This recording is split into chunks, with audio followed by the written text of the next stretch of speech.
te fia whaafeilo I atu I lau whaafonga anga I nei fo I tae au mā lole fo lau, alo mai o Tālala Radio Samoa. Tomo atu I talo le aso lulu.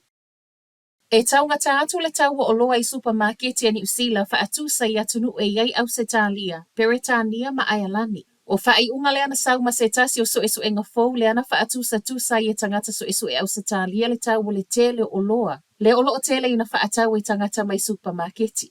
I le wau atunu ua tā ua, o ni usila I tau ngata I lava, a o Peretania, le au pito I tau ngofie. O loa na whaatusa tusa I tangata so esu e au fie le tau o le sisi, tukalati a ano manufasi, falawa, kofe, whaapei ma mea e mo mia I falili tā ua. I lau te lengo Peretania le tau au pito I tau ngofie, le I le wau le tolu se lau se fulu whātā la I le tolu se lau luas fuluiva tā la. So o ai alani e tolu se lau whaafitu tā la I le tolu se lau wonos fulvalu tā la. Au se tālia I le wao le tolu se lau limas fuluiva I le tolu se lau wonos fulvalu tā la, mani usila. E tolu se lau fituiva tā la I le wha se lau limas fulfa tā la. O loa filifilia o le ana awa o mai tau I le wao le masino a perila ma me o le tausanga nei.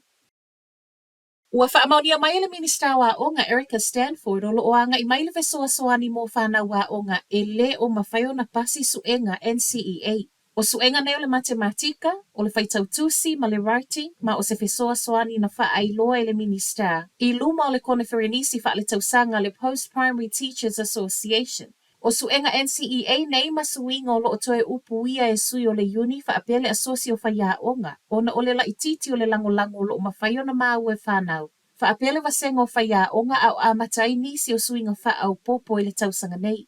Ai mai le minista na nafi o suinga o loo anga I mai le malo e whaatau nuu. O le toe ilo leo le NCEA Level 1 whaapea malipolo kalame kahui ako. O suenga NCEA literacy ma le numeracy le olo o mua lava I le lisi o mana onga o loo fofola mai e pule a onga whaapea sui o le uni o loo mo o mia ai le fesoa soani. Ua maliu le tangata whai ngā luenga le tallies I le wafu o le kamupani I Nelson.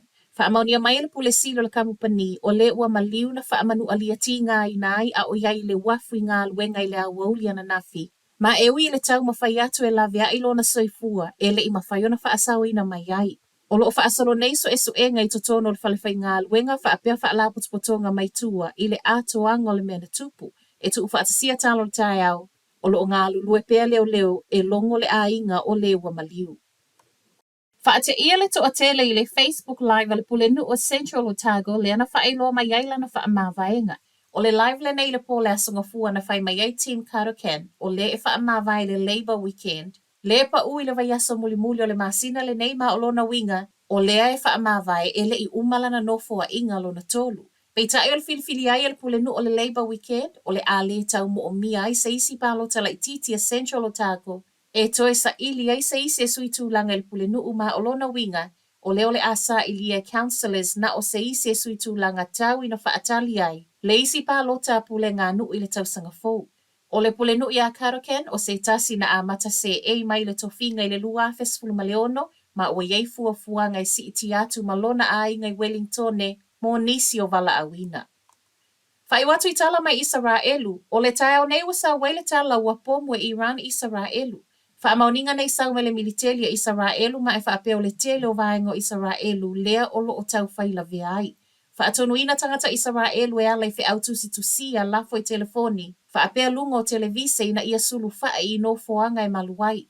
Ai maile so upo le amia Israelu o lea fo wanga lue lana air defense system e ui e leo atoa ta penanga o lana tali mai le taimi nei. Inise reporti o loo toe whaasalalau e ofisa whaasalalau I Iran le tele o missiles I le tele o vaengo le atunu upeitai e le o mawhaiona whaamauti no mai e la lato whainga malo le oso whainga wa amata. O ni oso whainga wa sa wai e ui lapata inga Amerika ma Israelu o le ama mafa matinga ina le tali mai pe a whai ai oso whai e Iran Israelu. Ai le fesoa soani a Amerika mo Israelu o le alava fo e o loo iaia na vaalele ma va ai le sami e fesoa soani I le leo ina o tua oio Israelu. Whai watoi Tālala Radio Samoa, manuia le nei asu.